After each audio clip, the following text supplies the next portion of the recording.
All right, it says it's live, and so I'm coming at you with five. Welcome to another episode of Gboot 786 on my channel, Gavin Richard. This is Gavin Richard Presents, and I'm joined once again by a friend of the show and fellow YouTuber Shawn James, an author of over 70 books, including The Man Crisis, the John Haynes series,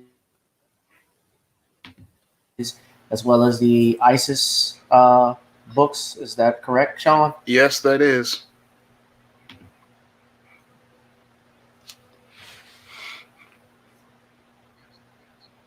Okay, yeah. I think we got. I think there may be a little delay on our parts over there, man. But good to hear from you. You're doing all right in New York. Yeah, I'm all right. We're good here in New York. It's still a little tense, but it is what it is.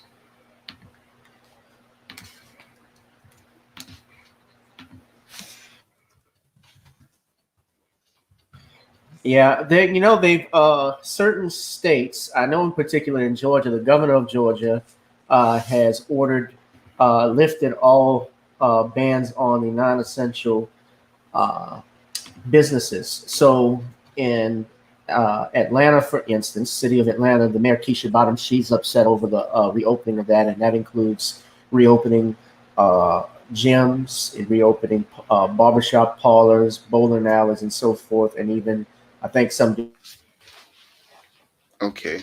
department stores in the Carolinas are now going to be reopening. And I think you might have another peak of this thing. So it's very interesting that they're deciding to do that, although I think that's politically motivated with the upcoming presidential election. It could be politically motivated, but when I take a critical examination of things, a lot of these politicians were really, they had their backs to the wall because the US economy is a consumer based economy. And because it's a consumer based economy, the only way these municipalities get their tax dollars is if people are out here shopping for goods and services. So every day that these so-called non-essential businesses were closed, they were losing tax revenue and they were running out of money to be able to fight the struggle against your COVID-19 because a lot of those tax dollars were going into paying for these hospitals, not to mention a lot of people, their private health care was connected to them working their jobs full time. So all these people who were staying home, the longer they stayed home, the businesses weren't making any money.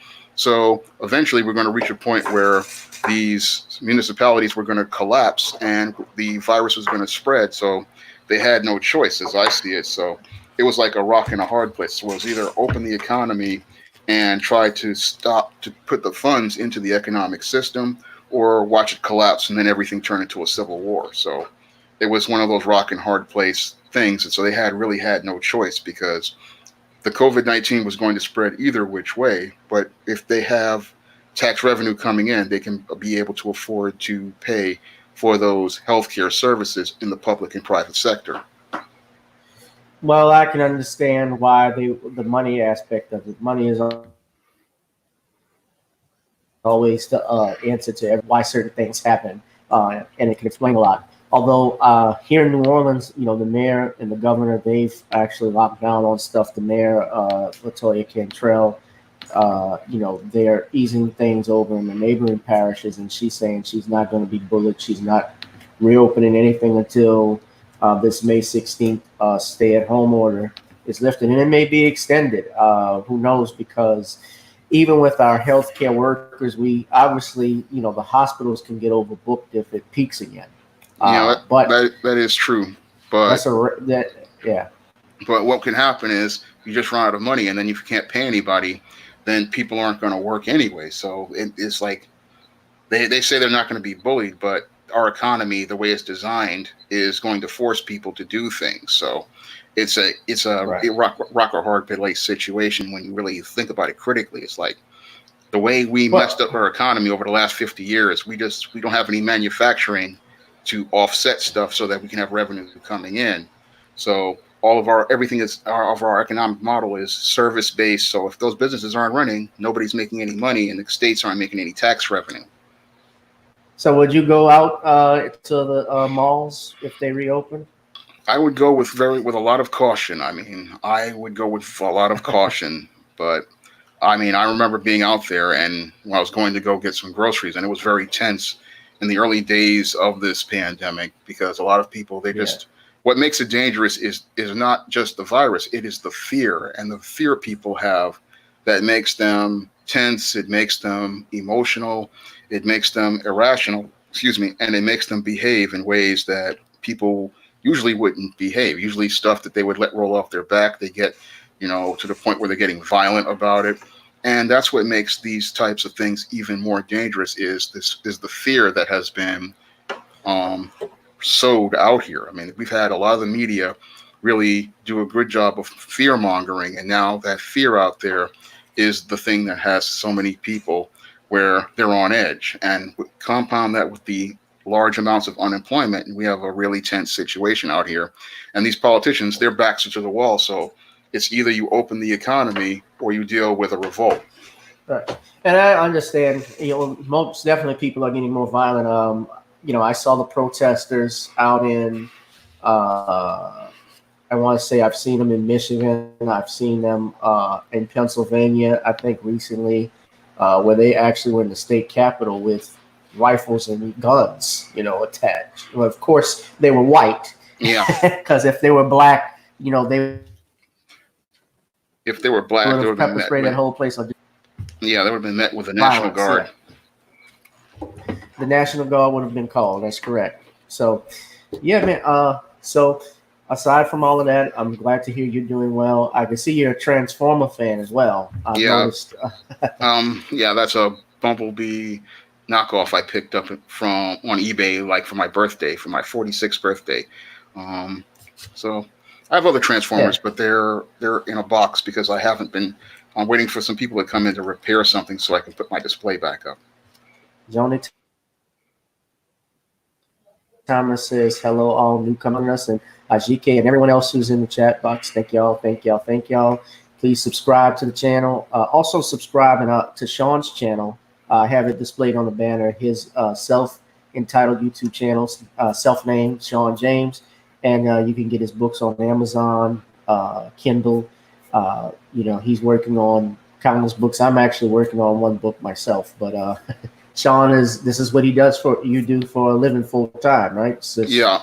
I primarily just do writing and YouTube right now. So this is how I make my money, is primarily through book sales and through the YouTube and things like that. Yeah. And things like the donations to the Patreon and the Cash Apps. So that's how I am able to pay for the covers, and that's how I'm able to pay for, the internet and things like that. So that's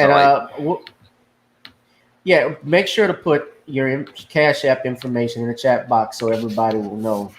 You can send it in my private chat, and I'm going to make it known for everyone because I want everyone to support this brother and what he's doing. I'm about to start reading it, but I'm halfway through. I Heard You Paint Houses, which is something I'm trying to get through finishing because I saw the movie on Netflix, but the book, always in a movie, Shawn, the book actually has more detail than the movie. Well, that's because most movies are adaptations of books, and they remove parts of the story so they can make it more cinematic. Right, and to get people's, I guess to get people more attention to it, during that time frame, because I know, they do it all the time when they adapt a story from a book. They have to condense it in such a way where it has to capture the audience's attention on something. And they remove story points because it allows them to move the story forward from a cinematic perspective. Correct. Yeah. So, excuse me, everyone. So, so what I was going to talk about, we just were talking random stuff. Last time we were here, we talked about the Telecommunications Act of 1996 and how that decimated Black America. What I wanted to talk about, though, too, aside from that, is also Black Hollywood.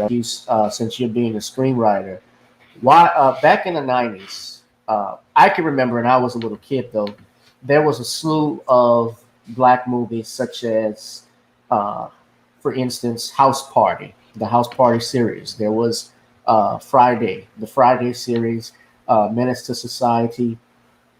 And of course, while those movies had those are just some examples. While those movies may have had obviously some negative connotations in it, like House Party, I thought was just outright funny. I've noticed now in the early '90s, and all of those were made, I believe, by New Line Cinema, which was uh, trying to pull away from the Freddy Krueger movies that Freddy Krueger came out of New Line Cinema. Of course, they even call it the house that Freddy built, right? Yeah. Why? Yeah. Now I noticed when John Witherspoon passed away, Ice Cube talked about why there wasn't a Friday after next four, and he specifically named the producers, or the executives, I should say, at New Line, and blamed them for not getting it together. So, what I want to know if you can get from your expertise how Black Hollywood, how these black films help build these networks, and why we don't see too many of these shows and movies like we saw early on. Well, the reason why we don't see as many anymore is for two reasons. One is because the studios aren't desperate enough, because if you have studied film history, you know that during the late 60s and early 70s, when the Vietnam War was going on, the audience had changed. And because the audience was tired of watching musicals, epic movies, and war movies from World War II, a lot of the baby boomers didn't want to see those kind of films. So a lot of them, some of them were protesting the Vietnam War, but what they were producing, the audience wasn't interested in. And because the studios were losing money, they turned to black audiences. And that's why we got the black exploitation era of the 70s. And the same thing happened with the late 80s, early 90s. A lot of the studios, they were in some serious hot water. They were really struggling, and they needed to find a way to make some quick revenue. So what they Mm-hmm. would do is buy a lot of the black films, and they would sell the black films. And that's why we saw this surge of black films. So a lot of the studios, they oftentimes use black audiences as a stopgap in order to get some short-term profits. But then once they go back to getting profitable with their white audiences, they abandon the black audience. Now, the other aspect as related to this is a lot of black films, they were made because black filmmakers were making these films on their own. A lot of these black filmmakers like Spike Lee, Robert Townsend, they were coming out of their own pocket to make these movies. So when they went out here to make these movies, they usually had their own financing, and they could put together a film fairly quickly. Like the Hudlin brothers, they only took $3 million to make House Party, and these days it's hard to make a film for that small of a budget anymore. I mean, films today, the average budget ranges anywhere from $10 to $40 million, and people just don't have that kind of money anymore. Moreover, you don't have the executives who are open to taking risks on black films. So they are looking at these days these blockbusters like these superhero movies, and they're looking at getting those profits not only in the US but the international marketplace. And they believe that black films don't do well in international marketplaces. So a lot of them don't want to buy black films to distribute them because they feel that they have a low yield and a low return compared to many of the superhero movies and the other type of genre type movies. Right.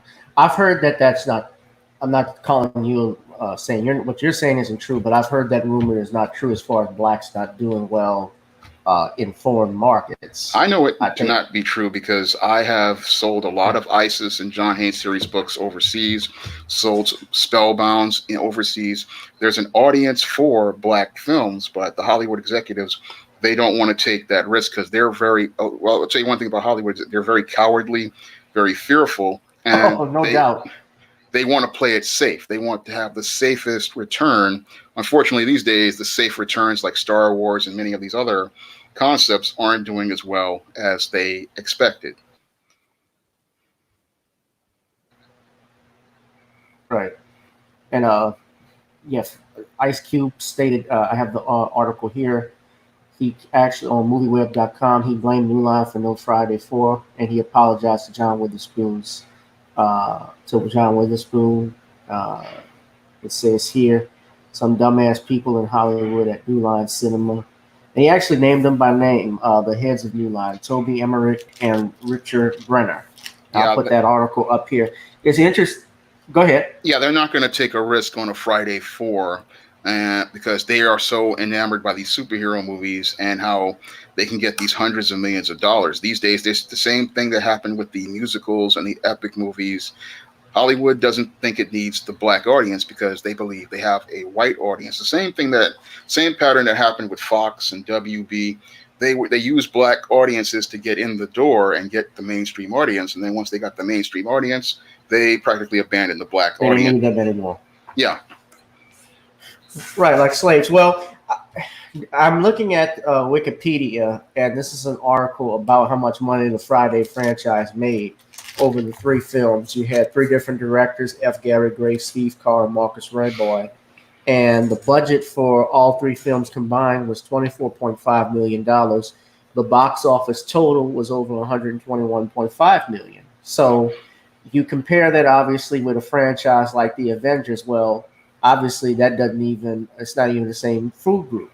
yeah, Because, and plus, to your point, you can actually, black kids like white children. They love superheroes and so forth, so they're going to go watch that. So they're getting money from that as well. They don't need to single-handedly just do a black movie anymore, as you say, which is why you may see, if we see black films, technically, from what I've noticed, they're usually these direct-to-video uh, films that are made, like Code Black Entertainment. I don't know if they're still, I think they're still around, but I don't know what movies they've made recently. That was one production, and things that I've seen on, TV One or BET, but I know BET is not black owned. BET is owned by Viacom. So it's just very interesting now that we've actually gone from that. And and those stories, as we said before, most of the time they had a positive message behind uh, those television shows that we saw as children. yeah. Well, they don't want to put those types of materials out there because one of the big problems that they have is distribution. Like a lot of black films, the big problem is that the reason why they have to go made to video and direct to videos because they can't get bought by a studio for a theatrical release. So there are a lot of good Right. black films wind up getting lost. Or like I think it was there's a couple of films out there that just they had to go direct to video because there was no way for them to get bought by a studio, and studios, they don't want to buy these films because they think, oh, they're not going to make blockbuster money. But back in the 80s, they loved these type of films, and back in the 70s, they loved these type of films because while they didn't have these super blockbuster numbers, they allowed them to make profit because in proportion to their costs, they were a lot cheaper to make. I mean, like you said, Friday, that's $24 million on 120. That's a very good return when you look at it.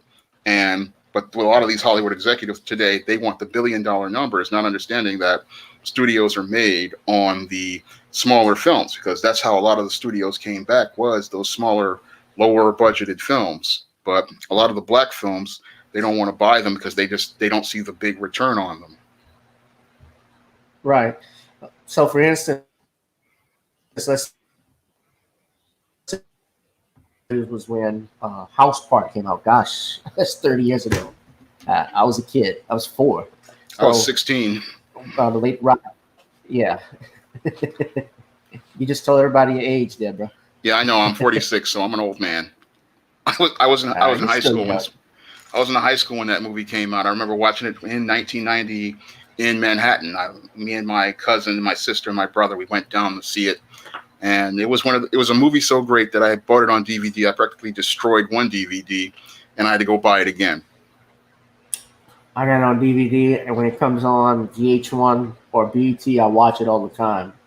And Robin Harris was just brilliant. Yeah, Sadly, he passed away right after that was released, not too long ago. And very interesting. He's not even 10. He's only like 7 or 10 years older than a kid, yeah. and he played his dad. So that was funny. But but yeah, and in a budget of $2.5 million, it made 26.4 million, which that's more That than 10 times its budget. that was a number Yeah, back in the 90s, early 90s.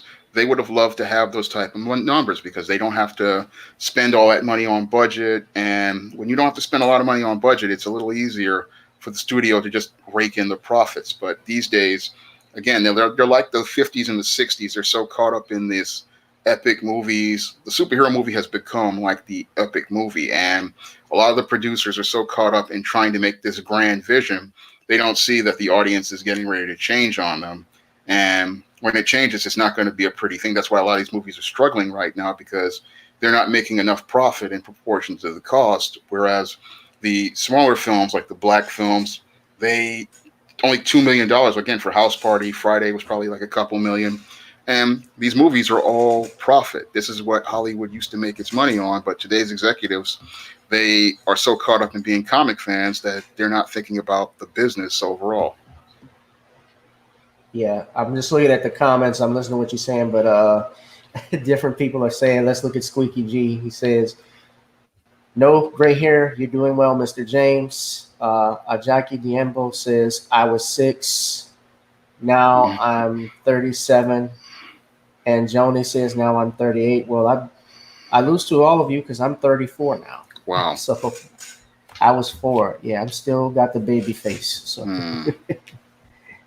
yeah, I was 4. And of course, as a kid, when it was R-rated, you couldn't see stuff like that. But we waited till everyone was asleep. Yeah.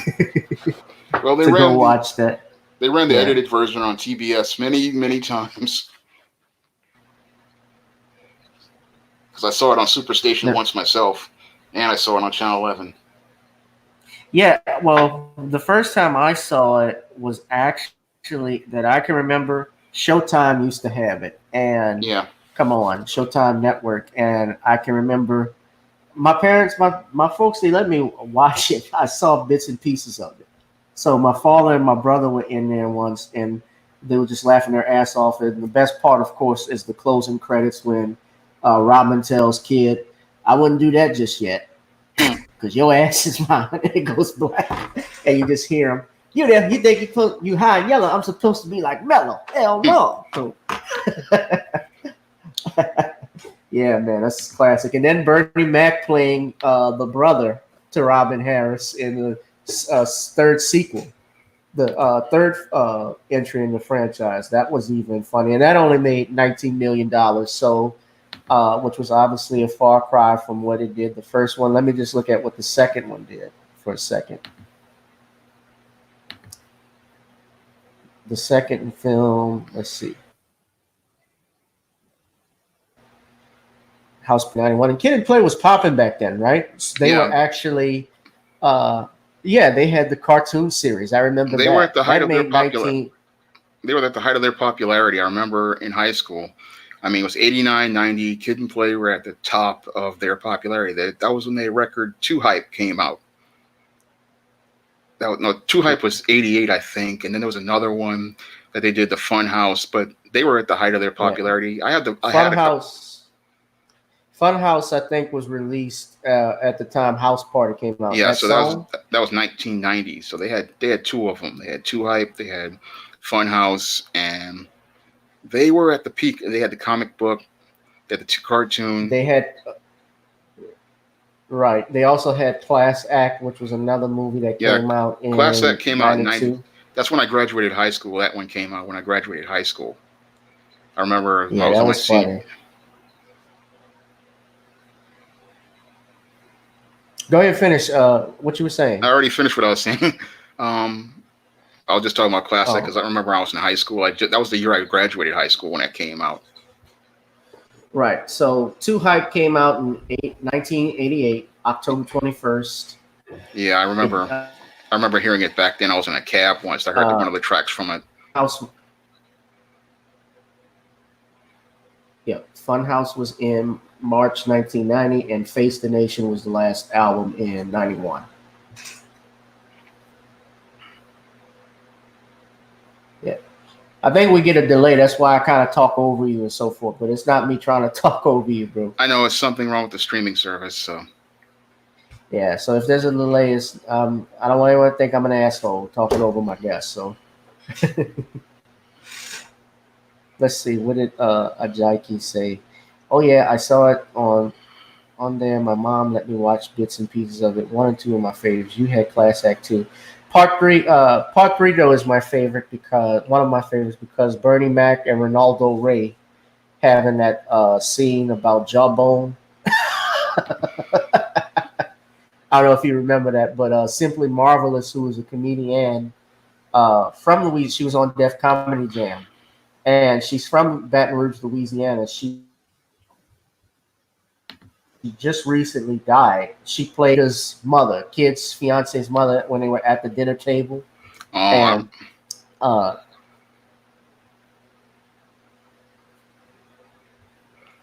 Oh, I don't really remember too much about House Party 3. I know 2, but I don't really remember much about 3.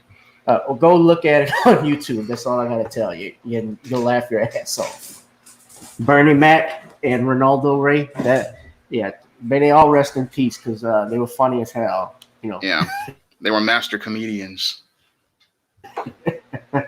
But yeah, at any rate, Sean, the other thing too, since we're talking about Black Hollywood and those movies, why we don't see them. Now, here's another question I have: brothers like Byron Allen, Ice Cube, LeBron James, even has gotten in the film industry. These are multimillionaires, and I've seen they produce some of these movies. So here's the question: why can't they, or why don't they produce those type of films themselves if they were so like Ice Cube wanted to, obviously last Friday. Now I know there may be copyright issues and distributing licensing and so forth because New Line Cinema probably owns the rights to the Friday franchise, which I'm sure it does.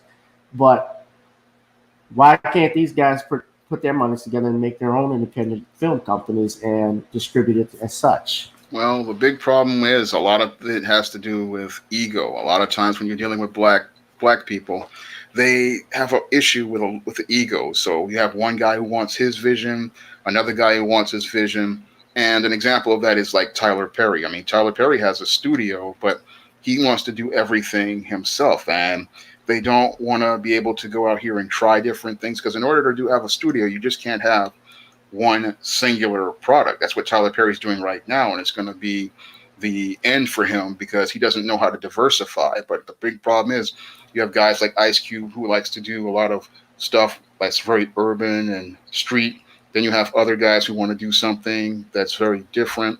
Then you have some people who want to do sci-fi and fantasy. Then but the problem is everybody only wants to do one thing, not understanding that you have to do different things if you're going to build a studio. You need to have a diversity of images, and sometimes the smaller projects pay for the bigger projects. That's something else they don't understand is sometimes things like the sci-fi and fantasy movies, they will pay for the other movies that you do, like the dramas or the comedies. But with a lot of black producers, they only want to put all their eggs in one basket, and you can't really do that if you're going to really get serious about building a studio. But the really big problem is you have all these egos, and they all think their way is the only way, but you're going to need everybody together in order to make it work. And that's one of the big problems with black people is we just don't know how to work together effectively.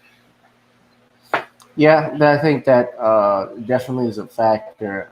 Um, but we also have outside influence. I remember listening to, at one point, I remember listening to Professor Griff talk about how Irv Gotti, Jay Prince, um, Suge Knight, and I'm trying to think of the other individuals, four of them at that time. Well, they wanted to start their own. Somebody may know who I'm talking about, who the other person is. But it was Irv Gotti, Suge Knight, Jay Prince. They wanted to start their own black-owned record production and producing company. And not even within a moment's time of announcing that, I believe, they had raided the offices of Irv Gotti's Murder Inc. company, and as well, all these other producers, those guys are associated with, they started to get various charges, or something happened, and there are people that just tried to stop that. So, with that said, do you think that another reason is just because they're intimidated or scared if they want to do something I believe that's positive, part of it. what would be the end And result? I believe that's part of it, but I also believe that there are people inside our own community who they believe they get better benefits from white people. So they are looking to snitch because they feel like if black people make their own stuff, they won't be able to get their daily bread from those white people. So they'll try to undermine any sort of black owned enterprise because they see a black owned enterprise as competition to them, and they're more loyal to the competition than loyal to building something in their own community. So that's another big problem Yeah. we have in black entertainment is we have a lot of people who like Bill Bojangles Robinson in the past. They're really loyal to their white benefactors, so they only want to do business with the white people, but they don't want to go out and venture to build their own. Right. Well, Oscar Mayshew was one of the few blacks that wanted to build his own at that time in the 1920s and 30s. He defied stereotypes and built his own film and production company. There were some, of course, in the 60s and 70s, you had the Melvin Van Peebles and Gordon Parks Sr., Ozzie Davis, those revolutionary filmmakers. And we unfortunately don't see those guys anymore. Their leadership is missed. And of course, as it comes to Black Hollywood and what you're talking about, uh, I want to move into even what happened with Bill Cosby. I did see your video recently where you talked about the fact that Mr. Cosby was not granted an early release, compassionate release due to the coronavirus, and even your video on Spike Lee. Well, on yesterday, and I got to give a special shout out again to our sister and friend of mine, friend to the show, Nicole's View. Sister Nicole, I hope you're watching. She interviewed Andrew Wyatt, who was Bill Cosby's publicist, and during their interview, they did talk about Spike Lee and the incident because I even wanted to know what his thoughts were, Andrew's thoughts were about Spike Lee's comments directed towards Bill Cosby, claiming that Bill Cosby stole a different world or the concept of a different world from School Days. And you broke down the business aspect and you did it before for us on how that actually goes. And what Andrew Wyatt pointed out was that the casting director for School Days was the same casting director that for A Different World. And he pointed out the fact Spike supposedly to get his films on Netflix. I don't know how true this is. This is what Andrew Wyatt had stated, that Netflix has a deal where if you're a black celebrity that tries to get your films on there, or a black comedian or whoever, if you want to do your comedy special, you got to throw a jab at Bill Cosby. I don't know how true that is, but can something like that happen? And that's possible. But you broke down kind of the business aspect of it from your video. Yeah, well, I wanted to break down that business aspect so that people could get a good understanding of how Hollywood works as related to how these deals are made and how projects get greenlit. Because about 10 years ago, I was trying to get my script all about Maryland. I was getting ready to try to start doing query process for it. And I learned a lot about how this whole process works. And I wanted people to understand that this was just not possible for Bill Cosby to steal Spike Lee's concept, especially when you look at things like the timeline, which is one of the major things that I wanted people to really take a look at. And I wanted them to take a look at the process overall for getting a production to greenlight. And usually when it comes down to these processes, it's usually a long time. So sometimes these processes can take years to go through, and usually, if something is getting greenlit, that filmmaker has taken, or those producers have taken, at least a year or even 3-4 years just to get to that point. So when I look at Bill Cosby, I knew he didn't steal that concept because one, it's a completely different premise, because his premise was about black kids in a historically black college, and Spike's was about the whole light skin, dark skin issue in a historically black college. So it's two different premises. And again, these Hollywood producers, they're going to make sure that that concept is yours and yours only because they don't want to get sued. Now, if Spike had an issue, he would have sued Bill Cosby back then. But if he were to even try to do that, Bill would bring his lawyers in, and he would probably have really good entertainment lawyers at that point, and they would ask him where was his release, because in order for him to even look at material or his people to look at material, they would have to have a release. So I believe that there is some truth to that rumor regarding the Netflix saying that people take a dig at Bill Cosby in order to get their stuff up there, because if you look at Dave Chappelle a while back, I think he took a swipe at Cosby. And if you look at some other producers, if we look at some other people, we can see that same pattern. So there might be some validity to that alleged rumor, but when I look at it, the whole thing is the business model of Hollywood. It just wouldn't go with the whole idea of Bill Cosby stealing a concept when, again, one, Bill Cosby was already established with the Cosby Show. Two, he was a big star and probably could get a project greenlit faster than anybody. I mean, Spike was a low up and coming filmmaker, and he would have had at in 86, 87, he was probably fighting just to get his first couple of films. He's probably on his first developmental deal at that time, because usually studios, when they think that you have promise, they'll give you like a 3-picture deal to see if you are bankable. Usually, if you can prove bankability by the second or third film, then they'll really want to invest in you. But the first 3, like his School Days, Shoes Gotta Have It, School Days, and Do the Right Thing, that's how he proved his bankability. And then they were able to give him another contract. So when I look at him and I say, look, okay, I know how this business works. I know how things are done.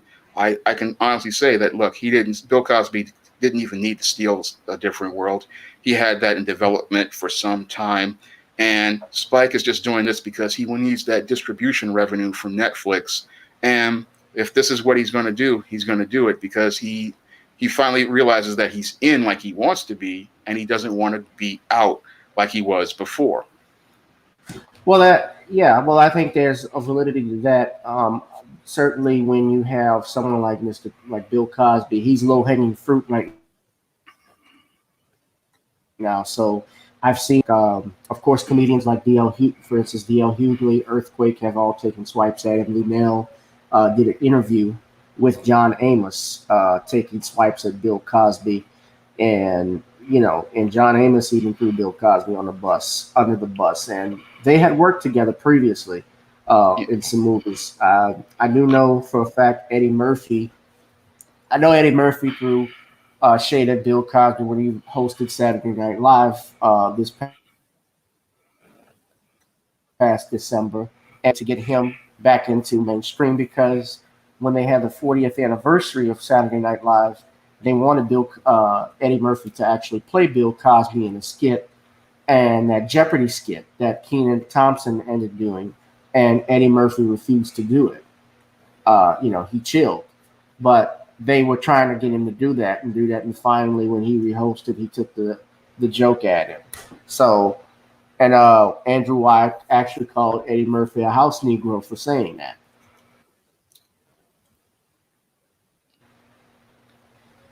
Well, a lot of these stars, they're looking to try to keep their daily bread because they get their daily bread from white Hollywood. So they don't want to upset those executives who control their contracts and control the way they make money. And a lot of these people, they're getting older, and they know that their opportunities to start over again are very low. So that's why they're taking shots at Cosby. Now, I see them as sellouts, but this is their fear. Their fear is that if they don't go along with the program, they are going to pay in a worse way. A lot of these guys fear that if they don't go along with this program, they're going to lose. So, but the whole thing is money. Black people see them as losers because we see them as completely sold out. Yeah. Well, certainly, like I said again, Bill Cosby is low hanging fruit, just like Michael Jackson to a degree is low hanging fruit. R. Kelly is certainly low hanging fruit. Well, no, not certainly. He is the fruit on the ground right now.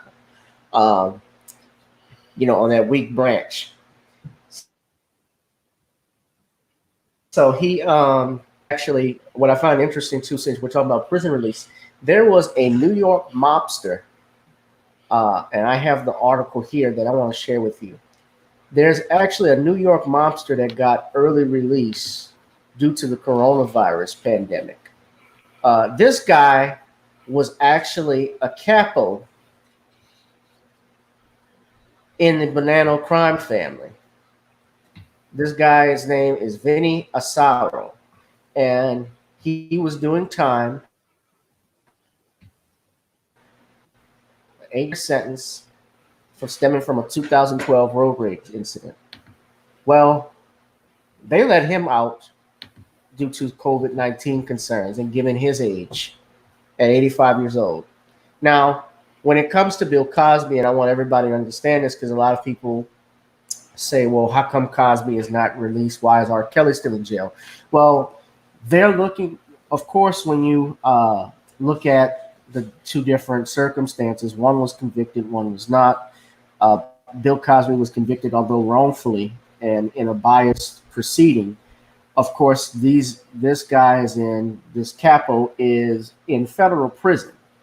So when they say can't the president pardon Bill Cosby, the jurisdictions, and I'm not giving legal advice. I got to state I should have said that for the record, but it's two different jurisdictions, federal and state. So the feds run things how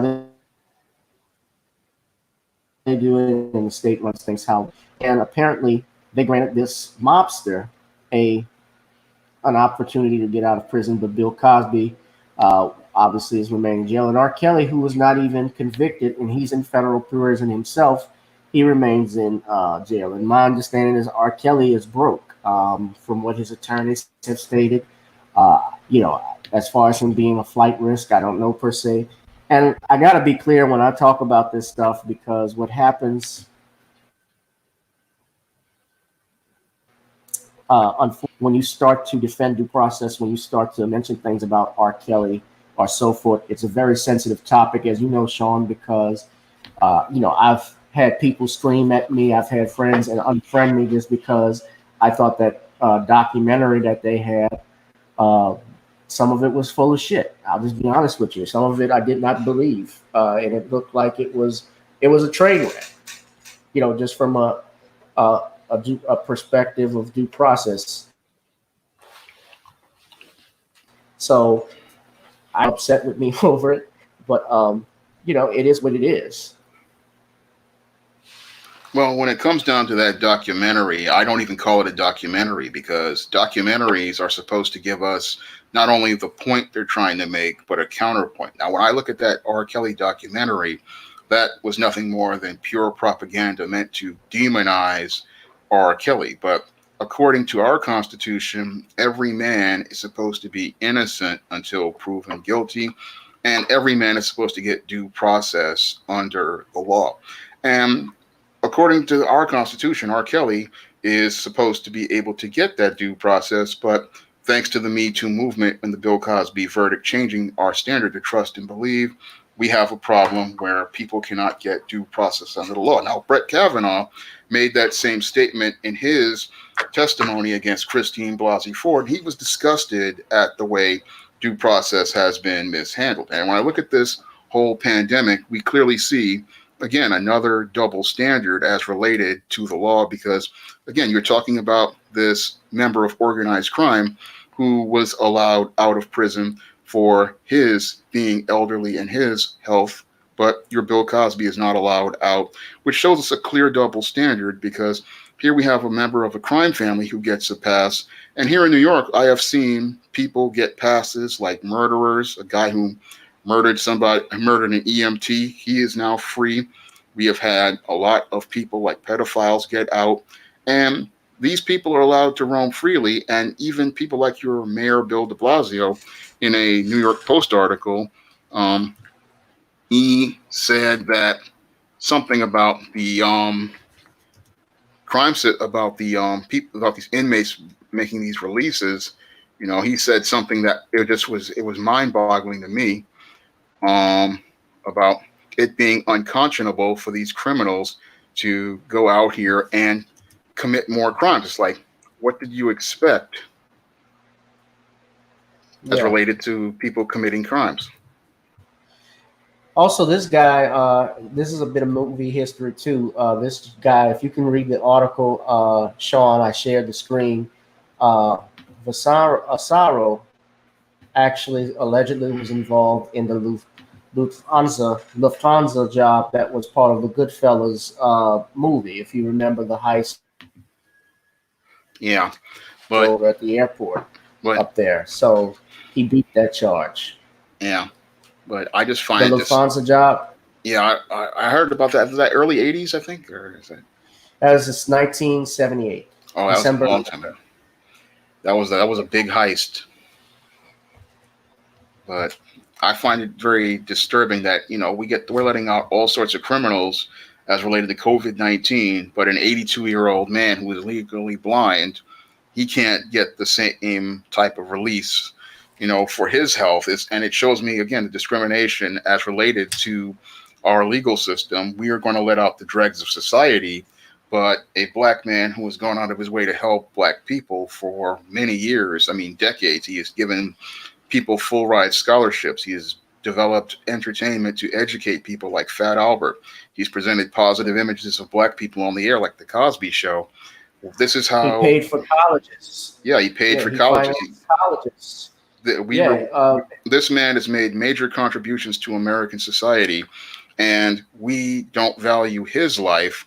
Instead, what they're doing is showing that a black life has no value and that the dregs of society have a higher value than a educated black man who has gone out of his way to contribute in the most effective way to society. I mean, if you look at Bill Cosby's legacy, he has just made so many great contributions.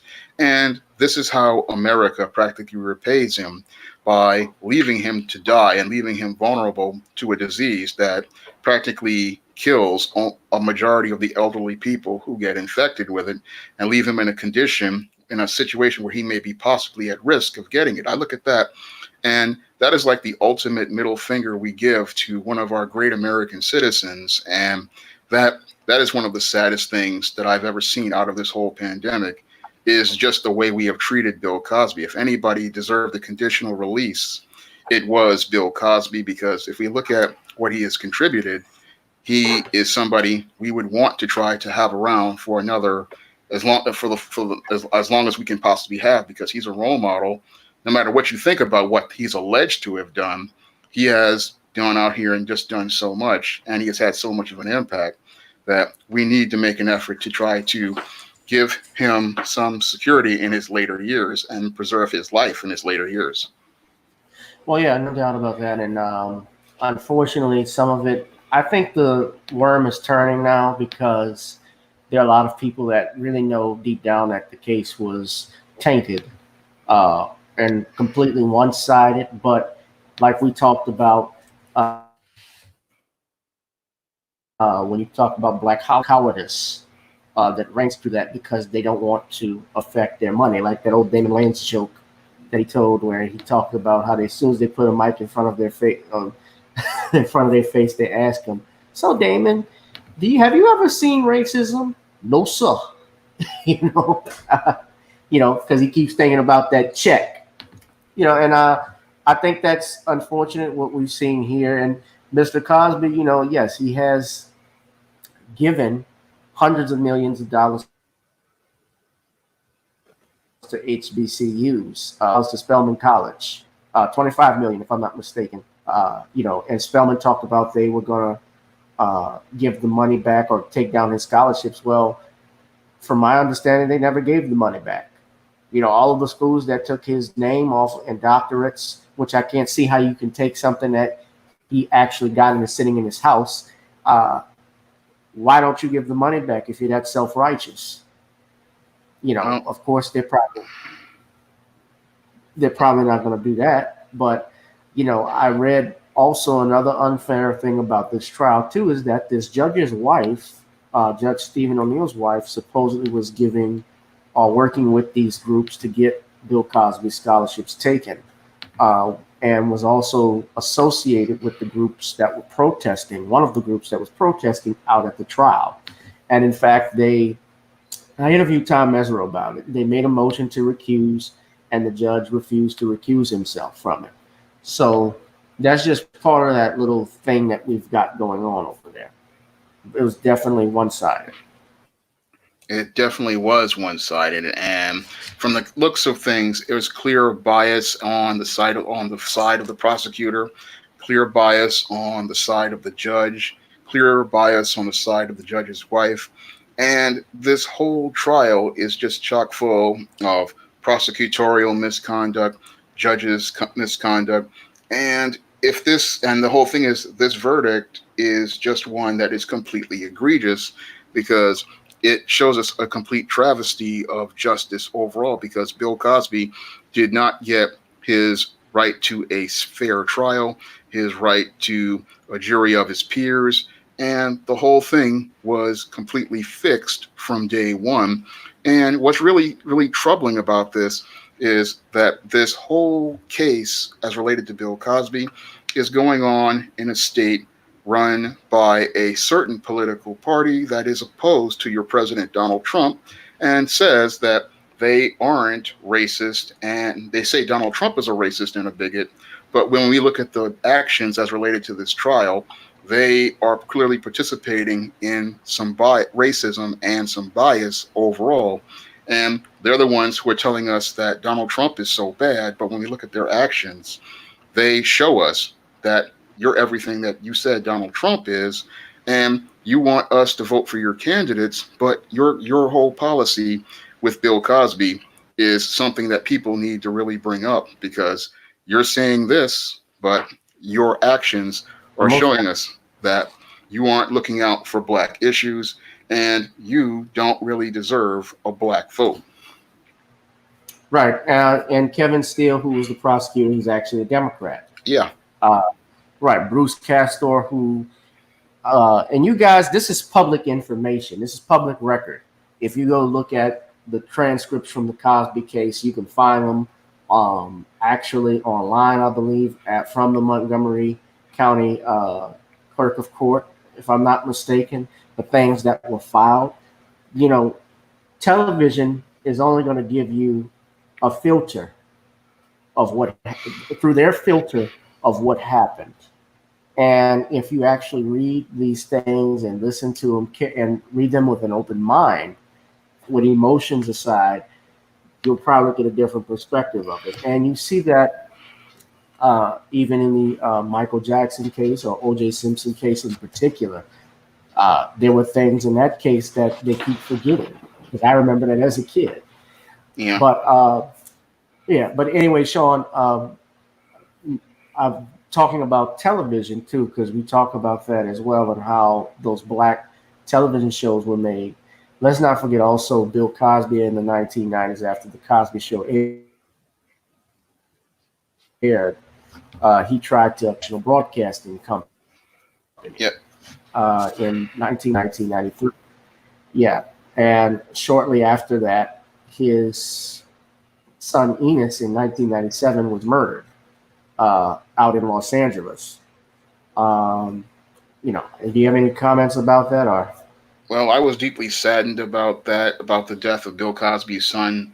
And I don't know if somebody was trying to send him a message, but when it comes down to the media, they really don't like the idea of a black man having power because if a black man has power over his image, he can control the narrative regarding that image. And again, it goes back to something I said about those who have the money can control the media, and those who control the media can control the narrative. And when Bill Cosby was going to go out here and buy NBC, he was making a power move. And that power move was to say that I have enough power to not only buy one of these major networks, I now have the power to control the black image. So they did not want this black man to have this power to control the black image.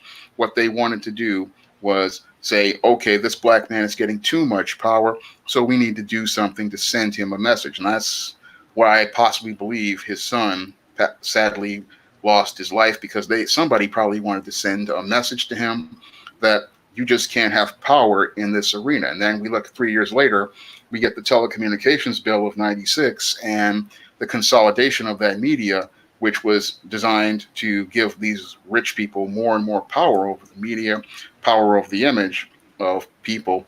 And eventually they were taking away the power over the black image that our few black media owners had.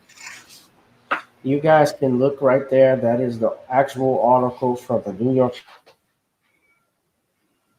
Times in 1992. Cosby trying to buy NBC from GE. So that is my white source. Yeah. You have to put your white sources up there because people who think you're just shouting off a conspiracy theory that's not true.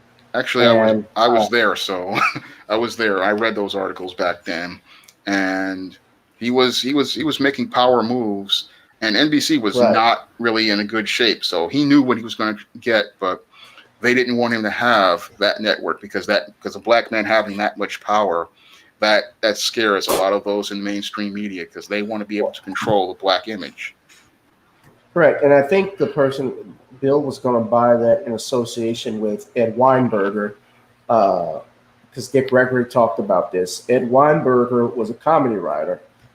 He wrote jokes for Mr. Dick Gregory, Richard Pryor, and Bill Cosby, and he co-created the Cosby Show with Bill Cosby. I think he also created Mary Tyler Moore Show as well. He created Amen, which was a big popular show in the 80s. I loved watching. Those were fun times, man. 227, those types of shows, and those came because of Cosby, and we don't see that anymore. But tying it in, well, let me ask you this, because I mentioned Ice Cube. I also read somewhere, I believe it was Ice Cube and LL Cool J were trying to buy a block of sports networks. Do you think it's possible for black millionaires? I know we talked about earlier about them making movies or their own film company, but do you think it's possible we could actually have a black television station uh, that would distribute independent content as well as things from the past, or do you think it would still be uh, the status quo that we see today? I believe we can have that type of network because in this age of new black media, I believe that we are starting to see different types of content. I believe it's possible for us to have that network. I mean, we had BET under Bob Johnson over 20 years ago. So I believe it's possible for us to have a black network again. But the whole thing is we need to have leadership who understands the value of our networks and looks to preserve our institutions because the biggest problem with us isn't getting a network or getting a series of publications like Johnson has. It's about teaching the next generation the value of those assets and why they're important. Because the reason why we don't have a network right now and radio stations and newspapers is because one generation builds a lot of these media outlets, but the next generation doesn't see their value. For example, with John H. Johnson, he built up Johnson Publications and made it a powerhouse, but his daughter didn't understand the value of what she had and did not know how to build on her father's legacy. Same thing with Wood Johnson, I think, who owned BET. He made a great thing with the BET network, but the problem is over 20 years, he did not build on his legacy or hand his legacy off to competent people. Instead, like a lot of black people, they think that once they made their money, they want to sell it out. But if you really understand what your assets are, you understand you have to preserve that legacy for the next generation. And you have to understand why this institution is important. And you have to teach people why these institutions are important. Now, me growing up, I learned that all of these institutions are important and we have to preserve them and protect them. And the reason why we have to preserve them is because if we don't have our own media outlets and our own media companies, then we have no control over our image. And the only way we get our image is from these white sources. And when you get your information from white sources, you're going to get a distorted picture, you're going to get an inaccurate picture, or you're going to get a compromised picture that does not present the true story about you. Right. And just reading to what I was checking out, I yesterday. Yeah, I'm reading here also, and I need to bring this up about that trial too. I read from listening to Wired as well. He stated that Comcast owns NBC Universal at this time, if I'm not mistaken. And They Comcast, do. right? Well, he stated that Comcast actually gave campaign monies to your Kevin Steele, who was running for DA and campaign basically on getting Bill Cosby. So that's very interesting to note. Um, when I interviewed Tom Mesereau, he told me about Michael Jackson because he said that he had heard that there were people that supported Tom Sneddon, um, and those people were the ones that were upset that Michael had bought that catalog. I don't know if it was Sony that. I have no evidence that Sony ever gave contributions to Tom Sneddon or anything of that nature, but I think that's hell of interesting. And it goes for, if that is true, how it goes towards black men. And Michael even said there were people after his catalog. They don't control that anymore. And he even said sell it from sources that I've heard because it was worth a lot of money, and he knew the value of the how much it was going to be worth. Um, and even now, what you said about John Johnson is interesting because now Ebony Magazine has gone bankrupt. They can't even pay their freelance writers. Yeah. Yeah. So, and even though now I think they've actually become a more feminist, uh, they've had a feminist mindset. And it's funny you mentioned Ebony because they had that magazine cover of the shattered image of Bill Cosby and the Cosby Show cast, and it said Cosby versus Cliff, basically divorcing ourselves from Bill Cosby and Heathcliff Huxtable, the character that he played.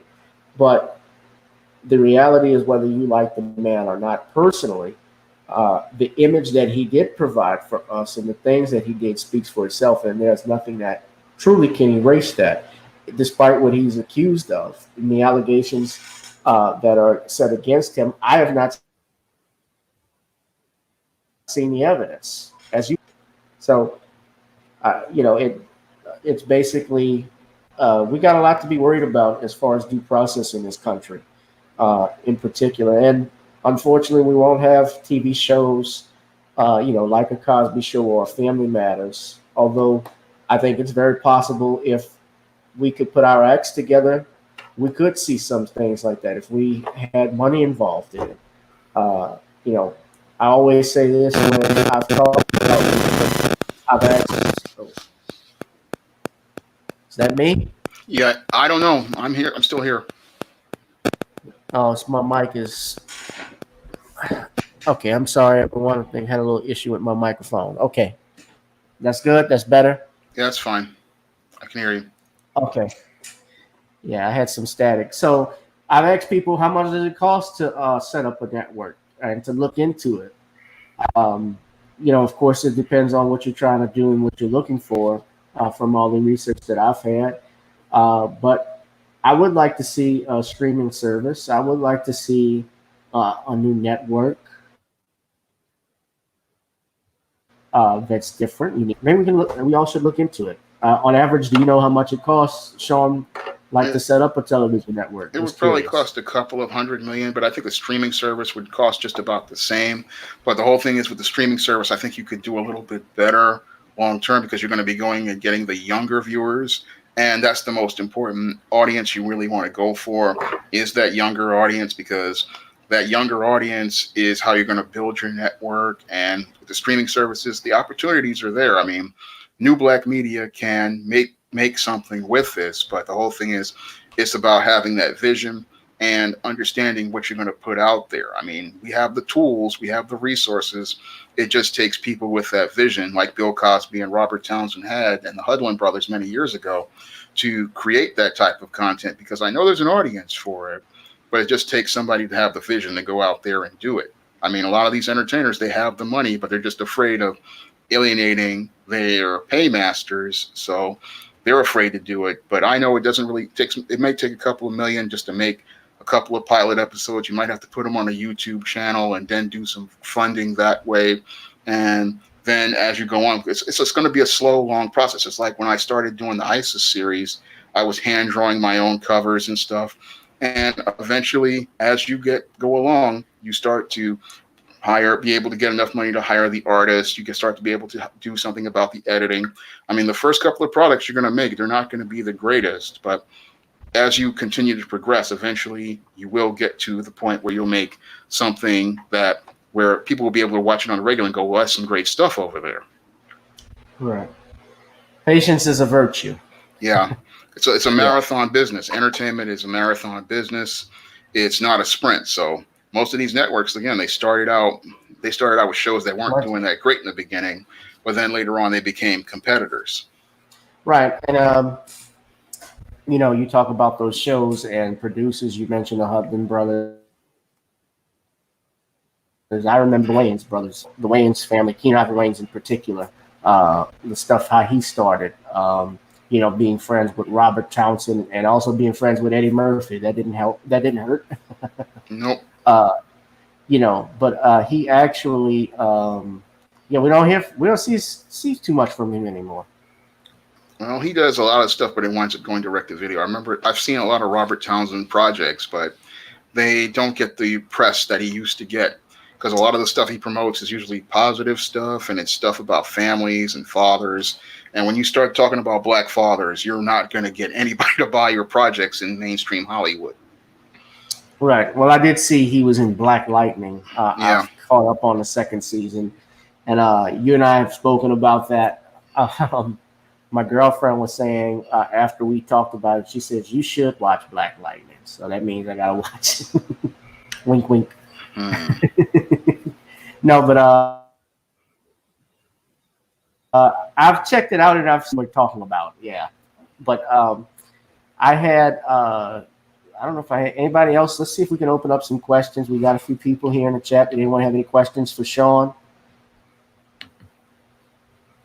Shawn, why don't you talk about a couple of your books? You want to plug in something before we get out of here?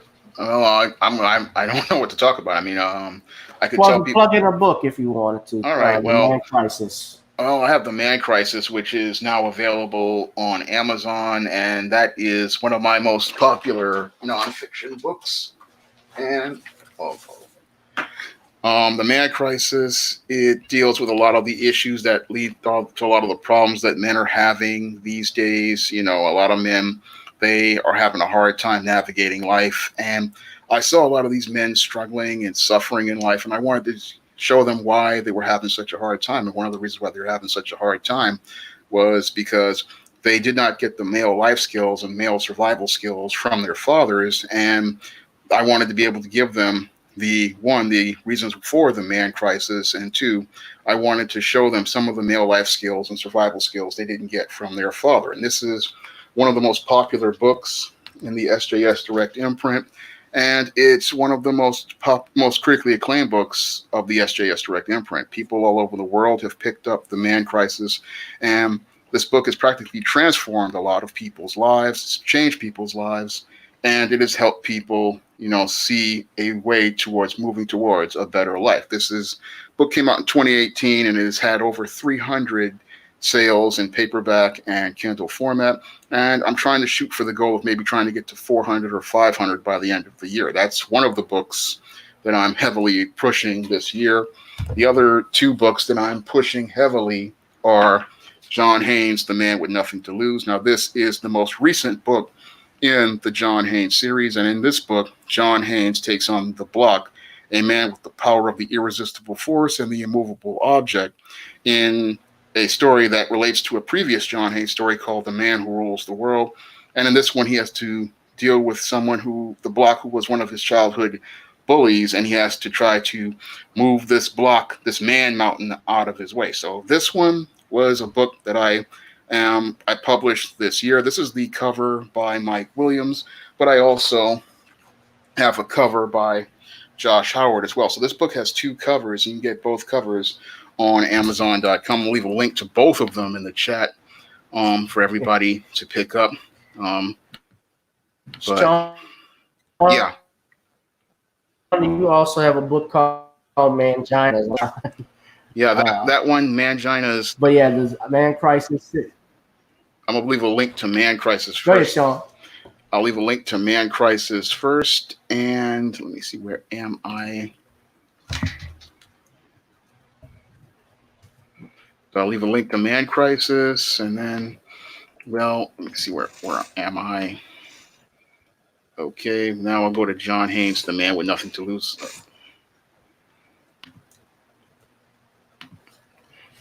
What's going on, Chris? Glad to see you here.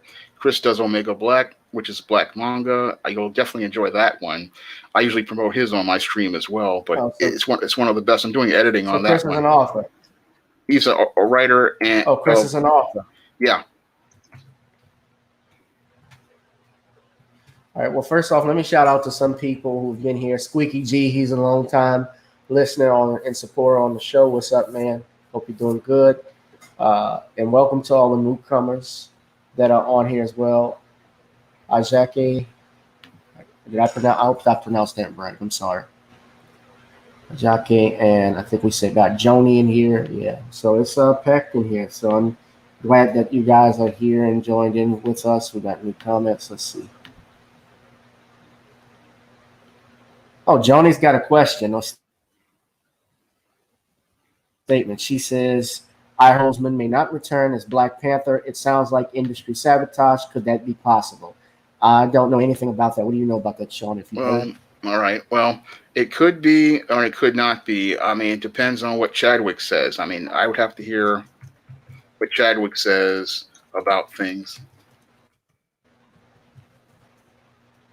But yeah, I look at it as I have to see what's going on, because I know that Phase 4 of MCU is filled with a lot of woke stuff and identity politics stuff. So maybe Chadwick isn't down with that aspect, or maybe they're going in a different direction. So it's hard to say until we get something confirmed about what's going on with Black Panther 2. But from what I have read and what I have heard, they were planning on going on a completely different direction with the film. And there were some rumors that they want to make Shuri the head. And if that's the case, that could possibly be why he left the project. Because when we look at Black Panther in the movie, he was pretty marginalized in his own film. And it's not a good opportunity for an actor. An actor wants to be able to give the strongest performance in a film. So they usually want to make sure that they can get a role that's really substantive and meaty. So if that's the case, I could see why he left, because he wasn't really allowed an opportunity to really show what he could do with that role from what we saw in the character in Captain America Civil War. I mean, Black Panther, they practically neutered him and marginalized him in a film that he was supposed to be the star of. So I can understand him wanting to leave if that was the case. Right. Sean, I don't know if you knew this, but we had some streaming issues, so I blacked out. But you were saying Chadwick, you think possibly could have had some issues with how he was phased out. Yeah, he could have had some issues as related to the way they were writing the character. He could have had some issues as related to how they were portraying the character.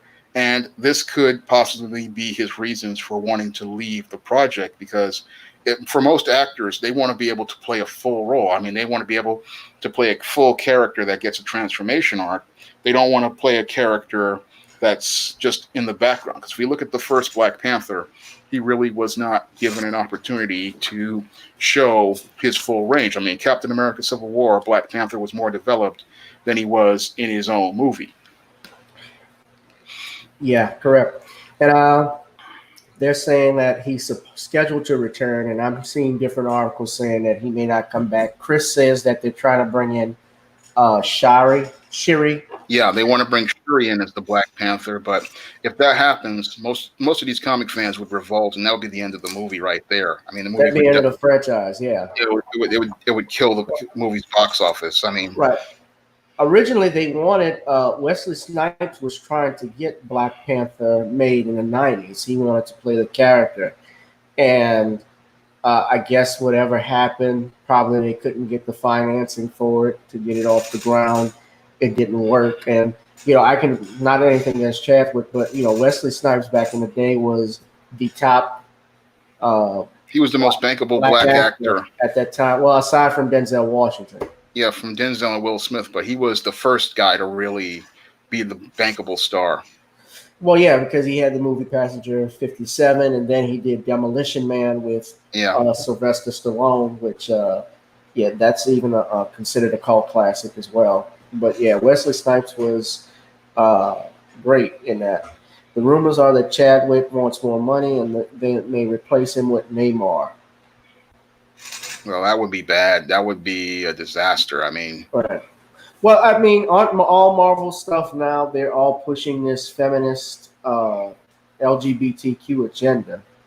yeah. uh, that we've seen, and even in the Captain Marvel movie, I've if you've talked with Judge Joe Brown like I have, he's big on he's big at pointing stuff out like that. Yeah, I've noticed that quite a bit. I was on Joe Brown's show last year, and we were talking about that female James Bond, and that was a whole different production company, but MCU has been pushing that feminist agenda for some time. I mean, in Endgame, they gave all the women one scene, which they did not need. They've pushed that gynocentrism and feminism in Black Panther, and they pushed it. They push it in most of their newer films, and Phase 4 is full of this feminism and social justice agenda, and it's really a turnoff for a lot of people, but they just keep pushing it because they believe that this is the way they should go until they start seeing the box office receipts drop off. Well, yeah, oh, no doubt, and they even pushed the LGBT thing in the Yeah, last Avengers movie because I think one of the Russo brothers played a gay character. yeah, they pushed that in there, and Right. it was And it had unnecessary. nothing to do with the story. Yeah, it had nothing to do with the story. It added nothing. It was just about them pushing identity politics, which is something that they do is they push a lot of identity politics in these movies, and it starts to it's becoming a turnoff because this is what led to a 90% drop in their sales as related to their comics, and it's looking like it's going to lead to a 90% drop as related to their box office because nobody wants to see you preaching identity politics to them. They just want to watch a good, solid movie that allows them to escape. What people go to superhero movies for is to get that escape. And what these people want to do is bring their social justice and political agendas into these movies.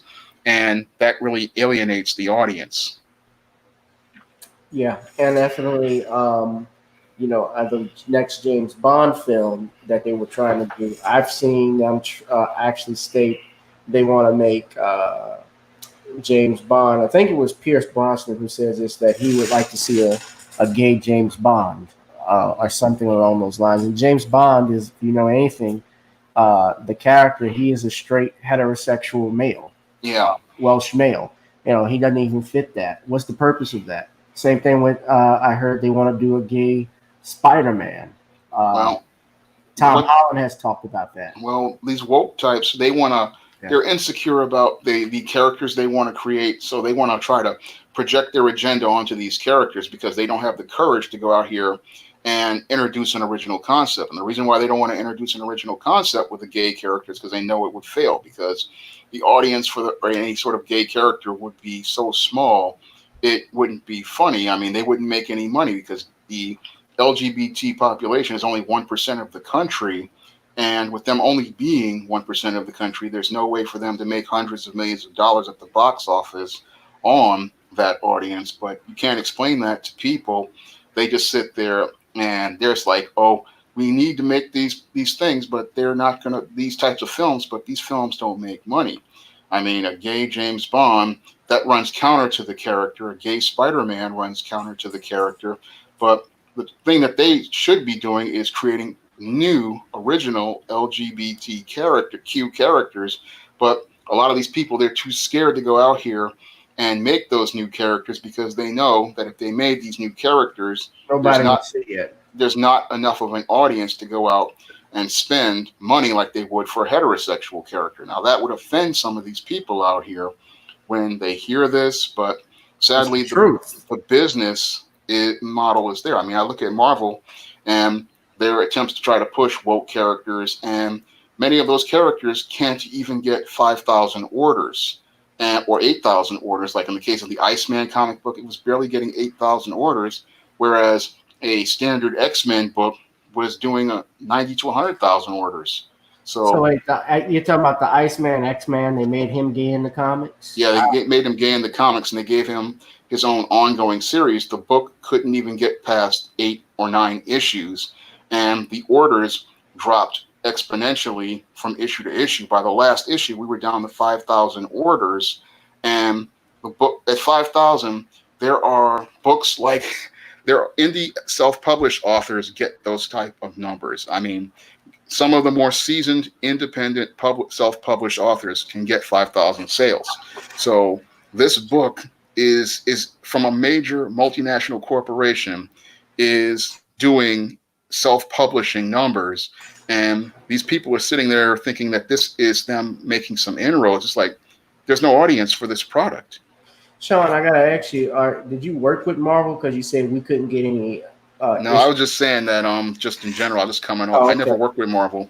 Always wanted to work there, but never got a chance there. But I understand publishing, and I understand that, what these type of numbers are. And 5,000 is pathetic in publishing.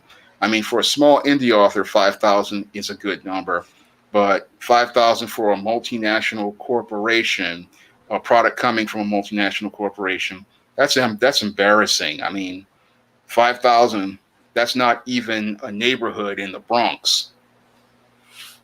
That is embarrassing, especially in terms of sales. So Yeah. yeah. Well, you guys get the Band Crisis on Amazon. It's Kindle edition. It's paperback. The John Haynes series. You support this brother. Support me. Please donate to the channel. You can see the flash banner at the bottom. Cash App, GavinRichardEsq, Google Pay, Gavin.grich1@gmail.com. Shawn is always welcome to come back and at any time, to promote his stuff and even just to talk in general, because we need things like this. When we talk about new black media, you're not going to get this on, obviously, a BET. You're not going to get this type of talk on TV One. You have no radio stations nationally syndicated as you did back in the 60s and 70s that actually dealt with issues like this.